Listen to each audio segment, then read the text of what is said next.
My GF said I was easily replaceable and that she was settling for me. Later, she begged me to take her. Hey everyone, I've been sitting on this for a while, but I need to let it out. My girlfriend, well, ex-girlfriend now, let's call her Brittany, and I had been together for 2 years. She's 25 and I'm 27. When we first started dating, I thought she was perfect. Brittany's the kind of girl who'd turn heads anywhere, drop-dead gorgeous, super confident, and always had that vibe like she was the center of attention. I was proud to call her mine.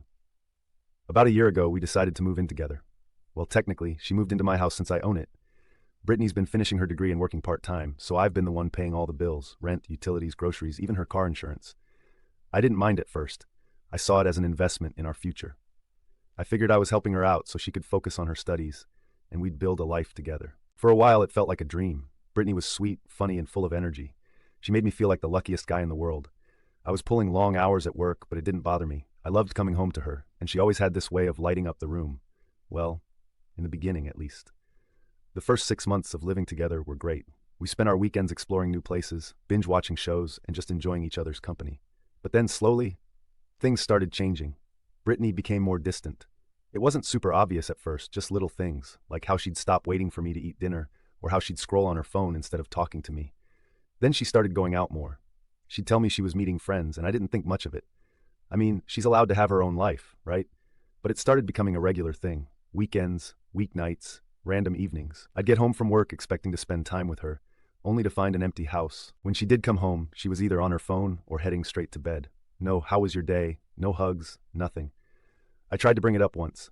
I told her I felt like we weren't spending as much time together anymore, and she just brushed it off with a casual, I just need some me time. You're overthinking it. Overthinking? I was putting so much effort into this relationship, trying to make things work, and somehow I was the one at fault for wanting to feel connected? It didn't sit right with me, but I didn't want to come across as clingy or controlling, so I let it go. Things only got worse. I'd wake up on Saturdays to find her already gone. She'd text me hours later saying she was hanging with the girls or something vague like that. I stopped asking for details because it felt like every time I did, she'd act like I was interrogating her. So I kept quiet, hoping it was just a phase and that things would go back to how they used to be. But honestly, it was starting to get to me. I felt like a roommate instead of her boyfriend. I was doing everything to make sure she was comfortable, paying all the bills, making sure she didn't have to stress about money, and she couldn't even bother to spend time with me. It wasn't even about the money. It was about the lack of effort. I remember this one night in particular. I came home after a 12-hour shift, exhausted. The house was dark, no sign of Brittany. I texted her asking where she was, and she replied an hour later saying, "Just out. Don't wait up." That was it. No explanation or an apology. I sat there on the couch staring at the message, and I felt this knot in my stomach. Like, what was I even doing this for? I tried telling myself that she was just stressed with school or that she needed some freedom, but deep down, I knew something was off. I started feeling like I was putting in all the effort while she was just taking it for granted. And the thing is, I loved Brittany, I really did. She wasn't just some girlfriend to me. She was someone I saw a future with. I wanted to believe that we were building something together, but the more time passed, the more I realized it felt like I was the only one building. She was just sitting on the sidelines, reaping the benefits. At this point, I started second-guessing everything. Was I being too nice? Was I enabling her behavior by doing too much? I didn't want to feel this way, but I couldn't help it. Every time I came home to an empty house or a distracted girlfriend, it felt like a slap in the face. Like I was giving her everything, and in return, I was getting the bare minimum. I talked to a couple of my friends about it, and they told me I needed to set boundaries. One of them even joked that I was basically her sugar daddy, without the sugar. I laughed it off at the time, but it stung because it felt true. I didn't want to believe that Brittany was just using me, but the signs were starting to add up. At this point, I knew I needed to have a serious talk with her. I wanted to figure out if we were still on the same page, or if I was just fooling myself. I told myself I'd bring it up the next time we had a quiet moment together, if we ever had one again. That night, I asked myself if Brittany was really the person I thought she was, or if I'd just been blinded by how much I wanted her to be. That question was stuck in my head for the next few days. I was so caught up in figuring out how to bring it up without sounding like I was accusing her of something. I didn't want to come off as insecure or controlling. I just wanted answers. But Brittany beat me to it in the worst way possible. One night, she actually stayed home for once. I thought, finally, maybe we can have a normal evening together. We ordered takeout, sat on the couch, and started talking about random stuff. It felt nice, like old times, and for a second, I thought maybe things were turning around. At some point, the conversation shifted to relationships and loyalty. I don't even remember how we got there, but I mentioned how important it was to me to feel like we were on the same team. Brittany kind of laughed and gave me this look like I had just said something dumb. Then she hit me with it. "You know, You're pretty replaceable. There are tons of guys who'd love to be with me. I swear I thought I misheard her at first. I literally blinked and asked, "What?" And she just repeated it, this time with a little smirk like it was the funniest thing ever. "Don't get so serious," she added. "You know I'm joking." Except it didn't feel like a joke, not even close. I just stared at her for a moment, trying to figure out if she realized how messed up that was to say, but she didn't. She just kept scrolling on her phone like she hadn't just shattered whatever was left of my confidence in this relationship. I didn't want to blow up, so I kept calm. I asked, "Is that how you really feel?" She rolled her eyes and said, "Oh my God, you're being so dramatic. Of course not. But, like, it's true. Guys hit on me all the time. It's not my fault you can't handle that." I was floored. Not only did she double down, but she made it seem like I was the problem for being upset about it. And the worst part, she didn't even apologize. She just acted like it was no big deal, like I was overreacting. The rest of the night was awkward. I didn't say much, and neither did she. She went to bed early, probably annoyed that I wasn't laughing along with her. Meanwhile, I sat there on the couch, replaying the whole thing in my head. I couldn't shake the feeling that she really believed what she said, that I was just another guy in a long line of options for her. The next day, I tried to act normal. I wanted to see if she'd bring it up, maybe apologize, or at least acknowledge it. But nope. She acted like everything was fine. She even kissed me on the cheek before heading out to meet her friends like nothing had happened. That's when it really hit me. She didn't care at all. She didn't care how her words made me feel, and she definitely didn't care about how one-sided everything had become. I was just there. Convenient. Replaceable. I started noticing other things after that. Little comments she'd make about how other guys looked at her, how her friends joked about her being the hot one in our relationship. I'd always brushed it off before, but now it felt different. It felt like she was testing me, seeing how much I'd let slide. The thing is, I never saw myself as the jealous type. I've always believed that if you trust your partner, there's no need to stress about stuff like that. But this wasn't about trust anymore. It was about respect. And Brittany didn't respect me. Plain and simple. Over the next few days, I started pulling back. I stopped texting her during the day. To check in, I stopped asking her how her classes were going or if she needed anything. I figured, why bother? If she thought I was so replaceable, then what was the point of putting in all this effort? But at the same time, I wasn't ready to end things just yet. I kept telling myself that maybe I was reading too much into it. Maybe she really was joking and I was just blowing it out of proportion. I mean, 2 years is a long time to throw away over one comment, right? I tried to convince myself of that, but deep down I knew it wasn't just one comment. It was everything. The distance, the entitlement, the lack of effort. That comment was just the cherry on top of a cake that had been rotting for months.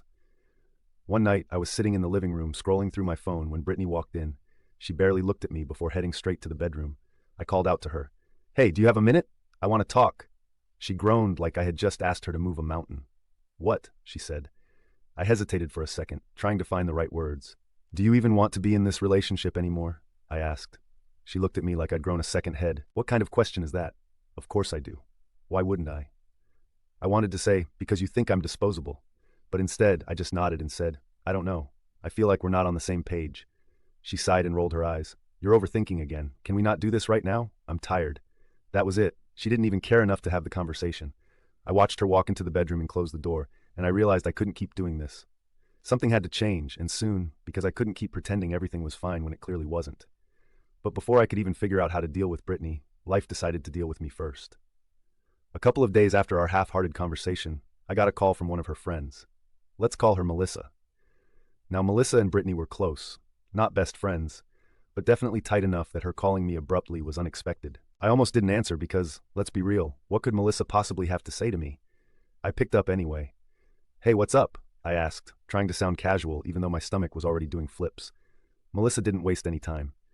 "Listen, I don't know if I should even be telling you this, but I feel like you deserve to know," she started. That's when I knew this wasn't going to be a friendly chat. I braced myself as she continued. "Brittany's been seeing other people, like not just one person, but multiple guys, and it's been going on for a while." For a solid 10 seconds, I just sat there in stunned silence, gripping my phone like it was the only thing keeping me upright. "Are you sure?" I finally managed to choke out. Melissa sighed. "I'm sure. I didn't want to get involved, but we had a fight the other day, and some things came out. She's been bragging about it like it's no big deal. She even called you her backup plan." Backup plan. I'd been putting everything I had into this relationship, and to Brittany, I was just her safety net. Someone to fall back on while she did whatever the hell she wanted. "Why are you telling me this now?" I asked, not accusing, but genuinely curious. Melissa hesitated for a moment. "Honestly, because I think it's messed up. You're a good guy, and you don't deserve to be treated like this. I'd want someone to tell me if I were in your shoes." And now I knew how girls acted when they had a fight together. Melissa and Brittany had a rocky history. Even when they pretended to be friends, Melissa had always seemed a little too eager to criticize Brittany behind her back. It wasn't hard to imagine she'd jump at an opportunity to tear her down. There was a chance she was exaggerating, or even outright lying, just to see Brittany crash and burn. Still, the timing made me uneasy. Brittany had been throwing up red flags for months, and this felt like the missing puzzle piece that tied it all together. I couldn't just dismiss it outright. I needed to figure out the truth on my own. Over the next few days, I started piecing things together without being obvious. I knew confronting Brittany without solid proof wouldn't get me anywhere. She'd deny everything or twist it around to make me the bad guy. So I decided to use her patterns and habits against her. One thing about Brittany was that she was a creature of routine, especially when it came to her nights out. She'd always say she was with her friends, but she was vague about details. No specifics on where they'd go or who she'd be with. So, the next time she said she was heading out, I casually asked her which friend she was meeting. "Oh, just Ashley," she replied quickly, barely looking at me as she grabbed her keys. I waited about an hour, then I called Ashley, not to accuse or even hint at anything. I just played it cool. "Hey Ashley," I said, keeping my tone friendly. "Brittany said she was hanging out with you tonight. It seems her phone died, and I can't reach her.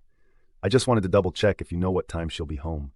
Ashley hesitated. There was a long pause, and then she said, she's not with me tonight. I haven't seen her in a while, actually." Her voice sounded genuinely confused. That was my first confirmation. I didn't react on the phone. "Oh, no worries," I said casually, covering my tracks. "Maybe I misunderstood. Thanks anyway." I hung up and started thinking. If she wasn't with Ashley, who was she with? And more importantly, where was she? That's when I remembered that Brittany had a favorite hangout spot she never mentioned anymore. A low-key cafe bar she used to love when we first started dating.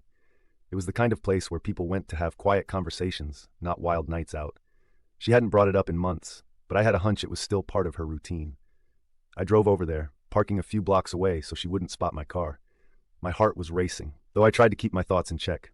This was just a hunch, I told myself, a way to rule things out. Or so I hoped. As I approached the cafe bar, part of me was still holding on to the slim hope that maybe Melissa had exaggerated, that maybe Brittany wasn't capable of what I was about to uncover.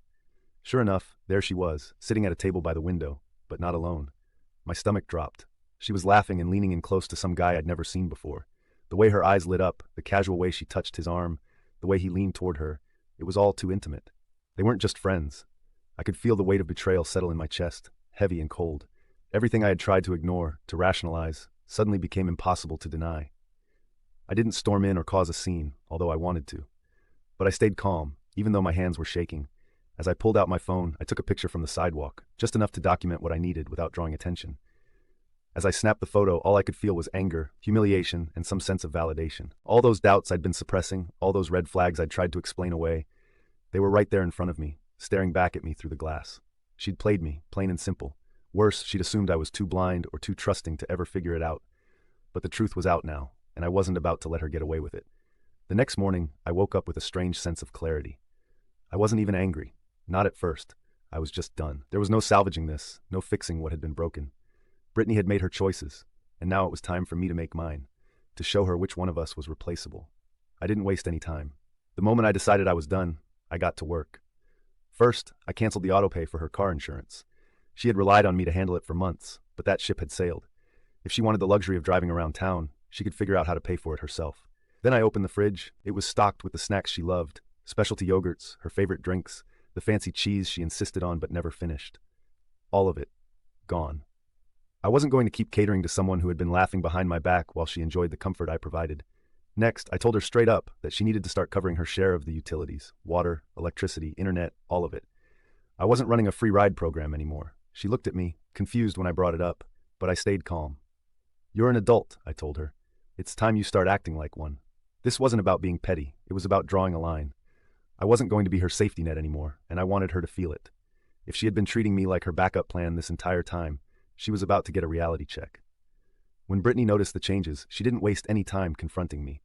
She stormed into the living room one evening, clutching a letter from her insurance provider. "Why didn't the insurance go through this month?" she snapped, waving the paper like it was a declaration of war. I barely glanced up from my seat. "Because I'm not paying for it anymore," I said simply. Her eyes narrowed, her tone turning sharper. "What's that supposed to mean?" "It means you're an adult, Brittany. You can figure it out," I replied, my voice steady and cold. I wanted her to feel the weight of her own actions without me having to spell it out. She wasn't done, of course. "What's your problem lately?" she fired back, her voice rising. "You've been acting weird, and now this. Are you seriously trying to punish me for something?" I couldn't help but let out a short, bitter laugh. The irony of her accusation was almost comical. Punish you? I said, locking eyes with her. Brittany, you've been running around behind my back while I've been holding everything down. Do you really think I wouldn't find out? The color drained from her cheeks. For a moment, she looked like she might deny it, but then she straightened up, folding her arms defensively. Who told you that? She asked, her tone sharp but betraying a hint of panic. I leaned back in my chair, keeping my voice even. No one told me. I saw you. Reaching into my pocket, I pulled out my phone and opened the photo I'd taken at the cafe. There she was, sitting with some guy, laughing like they were the happiest couple in the world. Recognize this? I asked, my tone cutting through the silence like a knife. I didn't give her a chance to spin a lie. So tell me, Brittany. I continued, my voice unwavering. How many other guys who've been hitting on you are you dating now? Because clearly, you've moved on while still living under my roof. Her defensiveness quickly turned into rage. You don't understand, she shouted. I deserve attention. You've been so busy with work that I felt like I wasn't even in a relationship anymore. I stood up, my eyes narrowing as I looked down at her. You made a mistake, Brittany, I said. You took me for granted. You thought I'd stick around no matter how little you respected me. But let me make one thing clear. I'm not your safety net.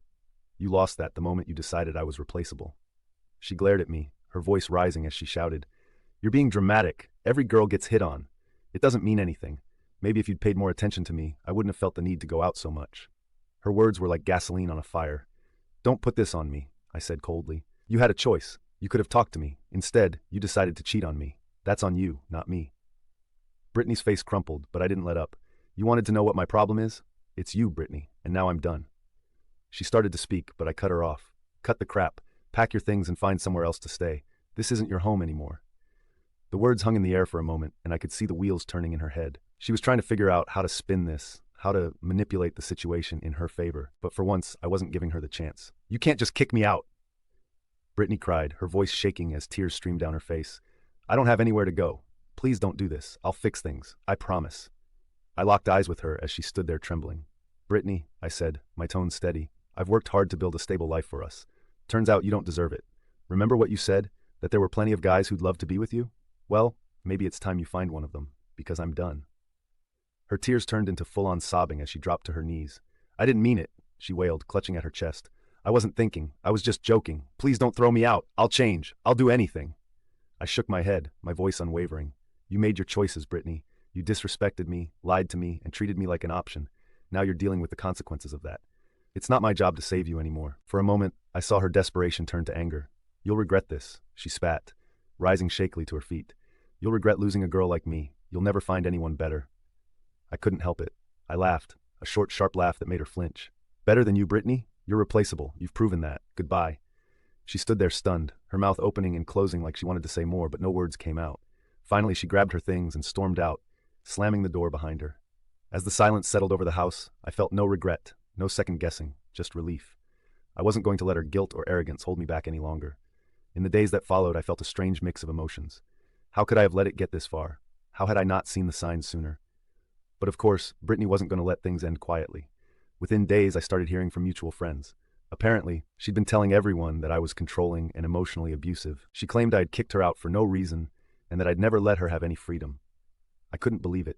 She was rewriting the entire relationship, making herself out to be the victim while painting me as some kind of monster. At first, it pissed me off. I wanted to defend myself to set the record straight. But then I realized something. The people who truly knew me wouldn't buy her lies. They'd seen how much I had done for her and how one-sided our relationship had become. Anyone who believed her wasn't someone I needed in my life anyway. A few weeks later, I ran into a mutual friend at a coffee shop who had some news about Brittany. Apparently, she had moved on and started dating some rich guy. At first, I just shrugged it off. It wasn't my business anymore. But then the friend smirked and added, well, it didn't last 2 weeks. Turns out he dumped her as soon as he found out she'd been living with you, rent-free, and you were paying for her school tuition. Guess he wasn't thrilled about being her next ATM. I couldn't help but chuckle. Classic Brittany, always looking for an upgrade, thinking she was irreplaceable. Honestly, I didn't feel bad for her. She made her choices, and now she was dealing with the consequences. Now, the only thing on my mind was hoping she wouldn't try to come crawling back, bringing more trouble into my life. Thanks for reading, everyone. If anything new happens, I'll let you know. But for now, I'm just happy to leave this chapter behind. Onwards and upward. Final update. Hey folks, I thought I'd give you all an update on how things have been since Brittany left. Here's the thing. Brittany never realized she thought she was the prize, but she wasn't. A month after she left, I started seeing someone else. Someone who actually treated me with respect and kindness. Let's call her Rachel. Rachel was everything Brittany wasn't. Supportive, thoughtful, and real. She didn't just take from me, she actually cared about giving back to the relationship. For the first time in a long time, I felt valued. Word got around fast, and it didn't take long for Brittany to find out. I don't know how she found out exactly, maybe a mutual friend, maybe social media, but when she did, she lost it. According to a few people we both knew, she was completely devastated. Suddenly, the reality that I'd moved on while no one wanted her hit hard. She wasn't handling it well. At first, she tried subtle things after that guy dumped her, sending me random texts asking to talk, and even showing up at places she knew I might be. I ignored all of it. I was over her, and Rachel deserved my full attention. But then Brittany decided to escalate things in the most dramatic way possible. It all started one evening when I heard shouting outside my house. At first, I thought it was just noise from the street, but then I recognized Brittany's voice. I walked to the door and opened it, and there she was, standing on the porch with 4 of her friends. They were all ganging up on me like I was a criminal. Their voices were loud, and their energy was chaotic. "You're unbelievable," one of her friends yelled, pointing at me like I was on trial. "You think you can just toss her aside like she's nothing? You're heartless," Brittany added, tears streaming down her face. She looked genuinely distraught, but I wasn't falling for it. "After everything we've been through, you're just done with me? Just like that?" I leaned against the doorframe, crossing my arms, calm, controlled, unmoved. "What do you want, Brittany?" I asked, keeping my tone firm and ignoring the comments flying from her entourage. Her voice cracked as she spoke. "I came here to tell you something important, but you won't even talk to me. You just slammed the door on me, on us." Her friends nodded, giving her moral support like they were her backup singers. One of them chimed in, "You don't even know what she's been dealing with. She deserves better than this." "Are you done?" I asked, my voice steady, keeping my eyes locked on Brittany. "Because I'm not interested in theatrics. If you have something to say, say it." Brittany's lip trembled as she looked at her friends for backup, then back at me. She finally blurted it out. "I'm pregnant. It's yours." The porch fell silent. Her friends stared at me, clearly expecting some big reaction, but I didn't flinch. I just stood there watching her, calm and collected. "Is that so?" I said finally, raising an eyebrow. "And you came here with your cheerleading squad to tell me this because—" She sniffled. "I didn't know how to tell you," she said. "I've been scared, and I don't know what to do." "All right," I said, nodding slowly. "Let's cut the drama. If you're pregnant, you'll have no problem proving it. Show me a test, a doctor's note, something." Her friends exchanged nervous glances before one of them jumped in. "She just found out. She hasn't had time to go to the doctor yet." "Are you that stupid?" I turned my gaze back to Brittany. "Is that true?" I asked, keeping my voice steady. "Because if it is, we'll handle it the right way. But if it's not true, and you're lying to me, this conversation ends now." For a split second, her face twisted with panic before she quickly tried to mask it. "Why can't you just trust me?" she asked, her voice rising. "After everything we've been through, why would I lie about something like this?" "I don't trust you because you've given me every reason not to," I replied, my voice cold but steady. "So again, prove it. If you're telling the truth, we'll deal with it. But I'm not entertaining empty words."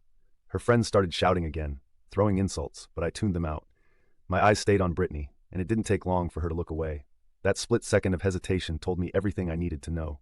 The group eventually stormed off, cursing me under their breath and calling me every name they could think of. Brittany's performance, though convincing at first, had fallen apart. I didn't let it shake me, but I'd be lying if I said it didn't leave me uneasy. What if there was some truth to it? A few days later, the truth came out.